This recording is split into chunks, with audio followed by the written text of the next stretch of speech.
ગયા લેક્ચરમાં આપણે ધ વન્ડરફુલ ક્રિએશન એ પાઠ પૂરો કર્યો છે.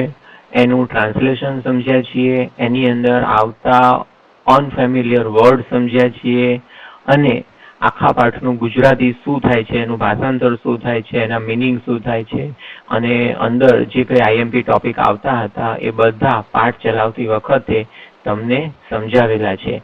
અને આજે આ પાઠની આપણે એક્સરસાઇઝ કરીશું. એક્સરસાઇઝની અંદર તમે અહીંયા જોઈ શકો છો સ્ક્રીન ઉપર કે વોકેબ્યુલરી શરૂઆત થાય છે. સૌથી પહેલા આ જે ગ્લોસરી છે એ ગઈ વખતે તમને સમજાવેલી, બરાબર. પછી એની નીચે જે આઈ ફીલ લખેલું છે, બરાબર, એ તમારે લખવાનું નથી. આ આઈ ફીલ લખેલું છે એ તમારે લખવાની જરૂર છે નહીં. અને એની નીચેની જે છે એ આપણે જોઈએ છીએ.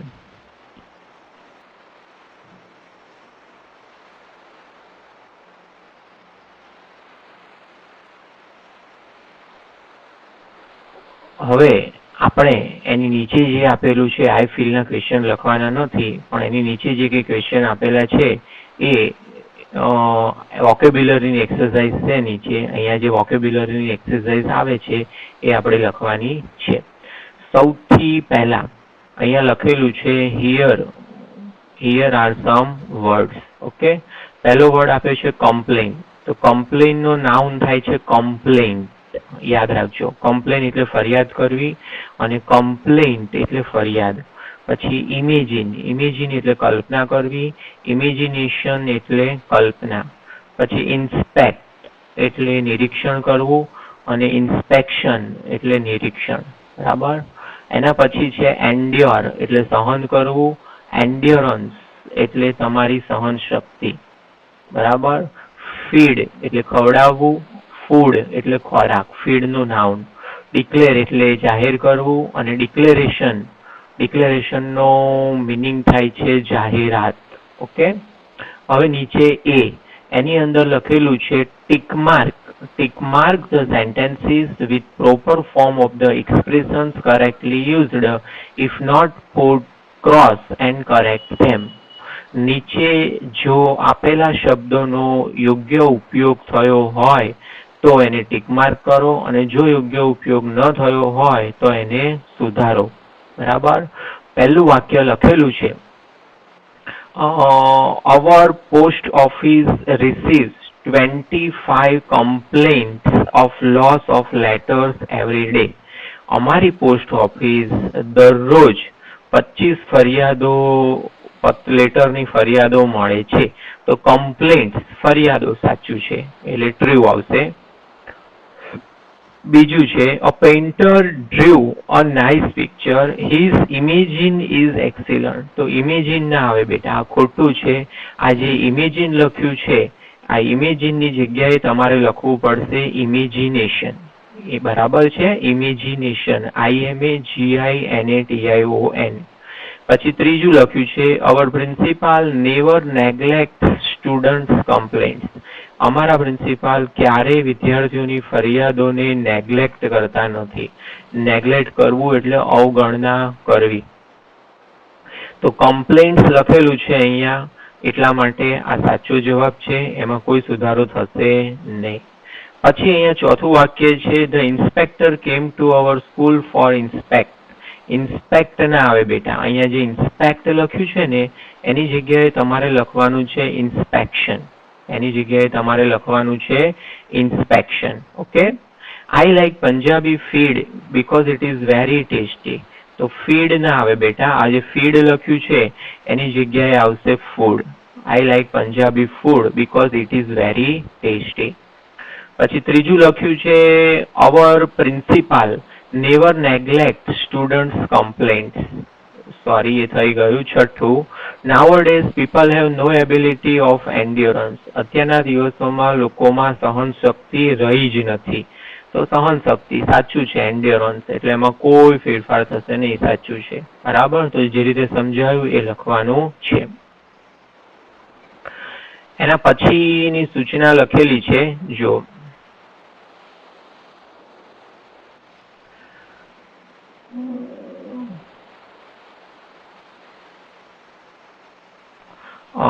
underline the proper form of word to make a meaningful sentence. બરાબર, ફરી વાંચું છું. Underline the proper form of word to make a meaningful sentence. અર્થપૂર્ણ વાક્ય બનાવવા માટે અંડરલાઇન કરેલા શબ્દનું યોગ્ય રૂપ બનાવો. સેમ્પલ, ઉદાહરણ. Australia made 437 runs. Everybody was eagerly waiting for the declare of the inning. બરાબર, તો આની અંદર જવાબ આવશે ડિક્લેરેશન. ડિક્લેરેશન એ સાચો જવાબ છે. કૌંસમાં લખેલા છે બે જવાબ, તમારે સાચો જવાબ કહેવાનો છે. ઓકે,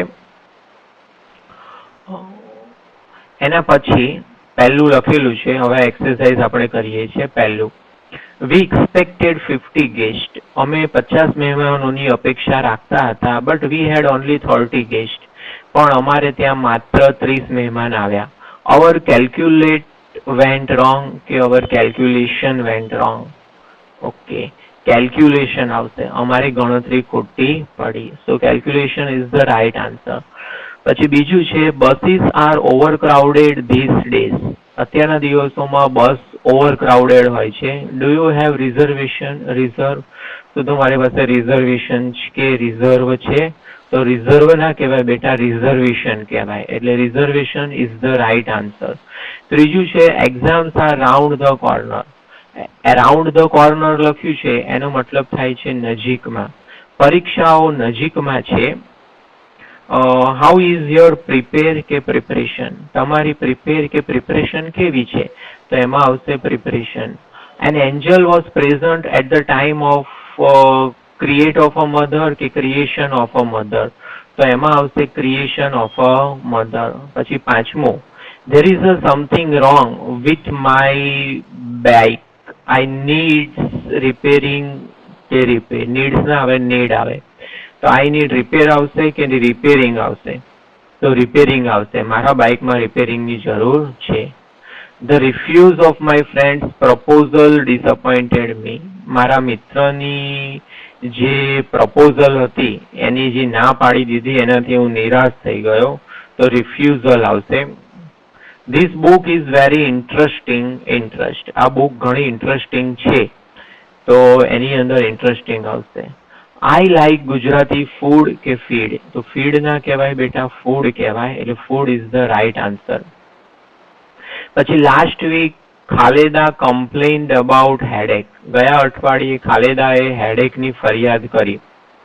તો ફરિયાદ કરી, ઓકે, તો ફરિયાદ કરવી વર્બ છે, માટે સાચો જવાબ આવશે કમ્પ્લેન્ડ. કમ્પ્લેન્ડ સાચો જવાબ છે. ઓકે, તો આ હતું બી વોકેબ્યુલરી, એ પણ તમારે લખવાનું છે. પછી સી લખેલું છે, pair the sentences focusing on the meaning of the underline word. નીચે જે અંડરલાઇન કરેલો મિનિંગ છે એની સાથે કયો મિનિંગ વાળું વાક્ય આવશે એ તમારે મેચ કરવાનું છે. ઓકે, પહેલું લખ્યું છે, as a mathematician Ramanujam is a genius. એક ગણિતશાસ્ત્રી તરીકે રામાનુજમ જીનિયસ હતા. ઓકે, ગણિતશાસ્ત્રી તરીકે રામાનુજમ જીનિયસ હતા. તો એની સામે જીનિયસ જેવું કોઈ વાક્ય હોય તો આ છે, આ આવશે. Sachin is a talented cricketer. એટલે અહીંયા કૌંસની અંદર આવશે બી. બરાબર, આની સામે બી આવશે. પછી Rustam always compromises with me. Rustam હંમેશા મારી સાથે કોમ્પ્રોમાઇઝ કરે છે. તો એડજસ્ટ કરવું એટલે આ આવશે. I always adjust myself in every situation. Deepti always utters the truth in every situation. Deepti દરેક પરિસ્થિતિની અંદર હંમેશા સાચું બોલે છે. તો બોલવું એને ઇંગ્લિશમાં કહેવાય છે સ્પીક. અટર અને speak. My brother is ill. મારો ભાઈ બીમાર છે. મારો ભાઈ બીમાર છે. તો બીમાર માટે આવશે સિક, આ આવશે. પછી Vishakha tolerates her husband's bad mood. Tolerate એટલે સહન કરવું, તો અહીંયા આવશે endure. Vishakha endures his young brothers behaviour. Okay, આ રીતે એક્સરસાઇઝ આવશે. ઓકે, ચલો હવે V3 જોઈએ, વોકેબ્યુલરી 3. સમજાય છે બાળકો તમને? બરાબર, કંઈ પણ પ્રોબ્લેમ હોય તો પછી પૂછી લેજો. એક્સરસાઇઝ 3 ની સૂચના વાંચીએ. એમાં લખેલું છે write yes in the box if the sentence is correct according to the text. જો પાઠના પ્રમાણે આપેલું વાક્ય સાચું લખ્યું હોય તો યસ લખો. Write no in the box and correct it without changing the underline word. અને જો ખોટું હોય તો નો લખો અને અંડરલાઇન વર્ડ બદલ્યા વગર વાક્ય બદલો. પહેલું વાક્ય લખેલું છે when I was working with full concentration my mother appeared. જ્યારે હું પૂરેપૂરા ધ્યાન સાથે કામ કરી રહ્યો હતો મારી માતા આવી. એપિયર્ડ યસ સાચું છે. પછી પહેલું વાક્ય લખેલું છે God gives her a speciality to see all secret things without opening them. સાચું છે. ઓકે, ભગવાને માતાને એવી ખાસ શક્તિ આપી છે. બીજું છે the doctor will heal himself when he eats seals. જ્યારે ડોક્ટર બીમાર હશે પોતે સાજા થઈ જશે. બરાબર છે. ડોક્ટર પાસે દવા હોય છે એમને કે બીજા ડોક્ટર પાસે જવું ના પડે. ત્રીજું લખ્યું છે Chintu misbehaved so the teacher was impressed. ચિન્ટુએ મિસબિહેવ કર્યું હતું, ખોટું વર્તન, એટલે એના ટીચર ઇમ્પ્રેસ થઈ ગયા. તો ખોટા વર્તનથી ઇમ્પ્રેસ ના થાય એ ખોટું છે. બરાબર, એટલે આનું વાક્ય તમારે સુધારવું હોય તો આ રીતે સુધરશે. ચિન્ટુ મિસબિહેવ્ડ નહીં આવે. ચિન્ટુ મિસબિહેવ્ડ ની જગ્યાએ તમે લખવું પડશે એનો કોઈ વિરોધી શબ્દ હોય એ. તો ચિન્ટુ મિસબિહેવ્ડ ની જગ્યાએ આપણે લખીશું ચિન્ટુ બિહેવ્ડ નાઇસલી. બિહેવ એટલે વર્તન કરવું, નાઇસલી એટલે સારી રીતે. ચિન્ટુએ સારી રીતે વર્તન કર્યું તેથી તેના ટીચર ઇમ્પ્રેસ થઈ ગયા. ઓકે, એના પછીનું ચોથું વાક્ય છે Nilofar always compromises with her family as she is oldest member. Nilofar હંમેશા એના કુટુંબ સાથે કોમ્પ્રોમાઇઝ કરે છે કારણ કે એ એના કુટુંબની સૌથી મોટી સભ્ય છે. સાચી વાત છે બેટા, જો આપણે મોટા હોઈએ તો આપણે કોમ્પ્રોમાઇઝ કરવું જોઈએ કારણ કે કોમ્પ્રોમાઇઝ કરે છે એ જ વ્યક્તિ ખરેખર મોટી હોય છે. ઓકે, ચલો હવે V3 થઈ ગયું છે બેટા. અચ્છા, V3 ની અંદર હજુ 5 અને 6 બાકી છે, એ આપણે જોઈ લઈએ. 5 ની અંદર લખેલું છે examinations are round the corner. પરીક્ષાઓ નજીકમાં છે. રાઉન્ડ ધ કોર્નર એટલે નજીકમાં. The students have to pay concentration to their studies. વિદ્યાર્થીઓએ એમના અભ્યાસ પ્રત્યે કોન્સન્ટ્રેશન રાખવું પડશે. કોન્સન્ટ્રેશન એટલે ધ્યાન રાખવું પડશે. ઓકે, તો પરીક્ષાઓ નજીકમાં એટલે ધ્યાન રાખવું પડશે. સાચી રીતે ઉપયોગ થયો છે કોન્સન્ટ્રેશનનો, એટલે સાચો જ વાક્ય છે, એની અંદર કોઈ સુધારો થશે નહીં. અને છેલ્લું વાક્ય જોઈ લઈએ. રામ પરફોર્મ્સ હર ડ્યુટીઝ વિધાઉટ ગેટિંગ ઇરિટેટેડ. સહેજ પણ અકળાયા વગર રામ એની ડ્યુટી કરે છે, રામ એની ફરજ નિભાવે છે.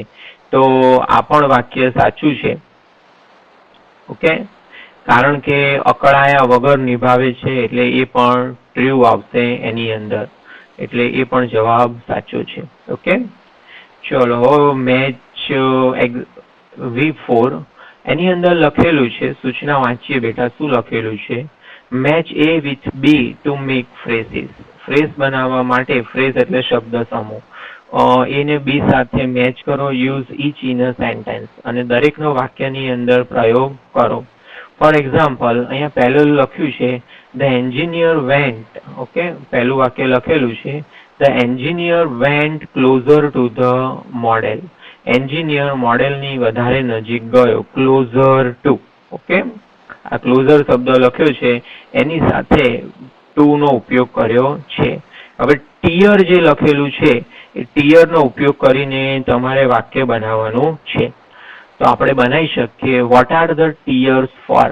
આંસુ શેના માટે છે? આપણે પરીક્ષામાં પાઠની અંદર પણ એવું વાક્ય હતું, દેવદૂતે પૂછ્યું હતું ભગવાન આંસુ શેના માટે છે? What are the tears for. Okay, પછી ત્રીજું લખેલું છે ડિટેલ્સ.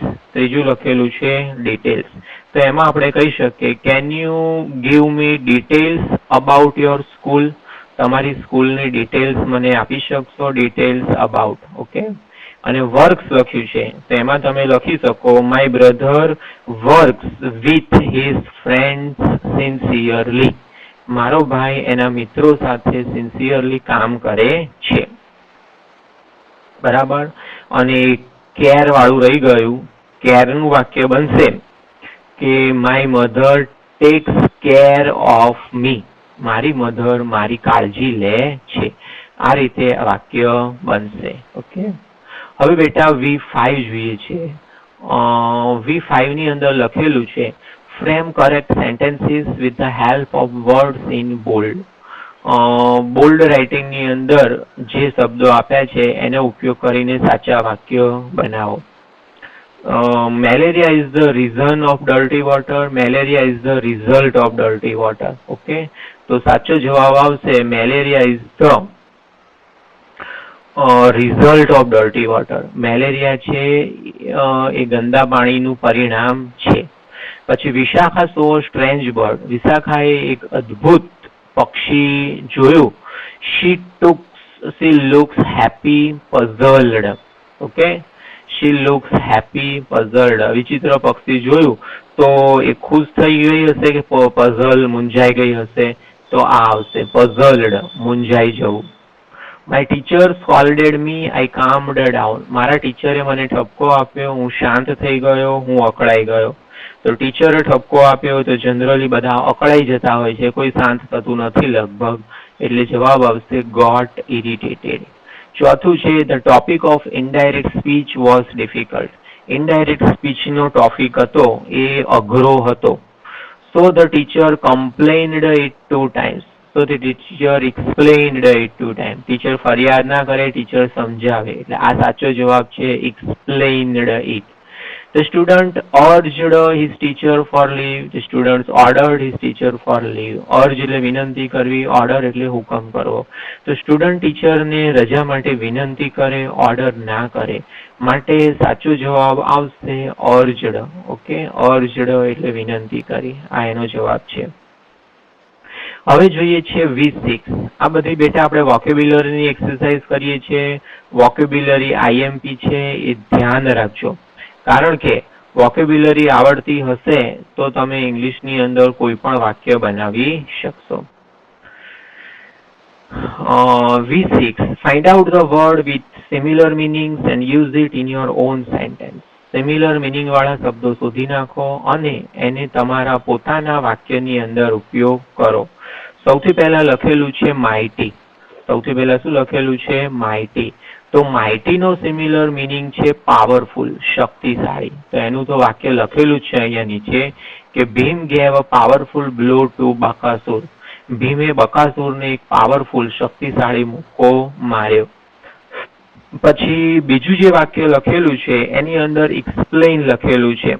તો એ એક્સપ્લેન નો સિમિલર મિનિંગ તમારે શોધી નાખવાનો છે. એક્સપ્લેન એટલે સરળ બનાવવું કે સમજાવવું. એટલે એનું સિમિલર મિનિંગ આવશે સિમ્પ્લિફાય. એક્સપ્લેન એટલે સિમ્પ્લિફાય. તો એનું તમારે લખવાનું છે કોઈ પણ વાક્ય. Can you please simplify this lesson again. શું આ લેસન ફરી તમે સમજાવશો? પછી ત્રીજું લખેલું છે રીઝન. રીઝન નો મતલબ થાય છે કારણ, કોઝ. એનો સાચો શબ્દ છે કોઝ. તો તમારે લખવાનું છે what is the cause of your irregularity. તમારી અનિયમિતતાનું કારણ શું છે? બરાબર. આ 6 વોકેબ્યુલરીની એક્સરસાઇઝ તમને બેટા આજે મેં સમજાવી છે એ તમારે લખવાની છે. બરાબર. 6 એક્સરસાઇઝ લખવાની છે. ચોપડી તમારી પાસે આવી ગઈ છે એટલે તમે એની અંદરથી લખજો. અને આ ઉપરાંત તમારે શોર્ટ નોટ પણ લખીને તૈયાર કરવાની છે. ઓકે. ચલો એ પછી રાખીએ શોર્ટ નોટ. આટલું લેસન રાખીએ V6 સુધીનું. પછી આ કોમ્પ્રિહેન્શન છે ને એ પછી નેક્સ્ટ ક્લાસની અંદર હું તમને સમજાવીશ. તો આજે બેટા આપણે વોકેબ્યુલરીની એક્સરસાઇઝ ભણ્યા છીએ. તો તમારે એ એક્સરસાઇઝ ફરીથી જાતે લખવાની છે. જો તમારી પાસે ડાયજેસ્ટ હોય તેમાંથી જોઈને નહીં લખી નાખતા.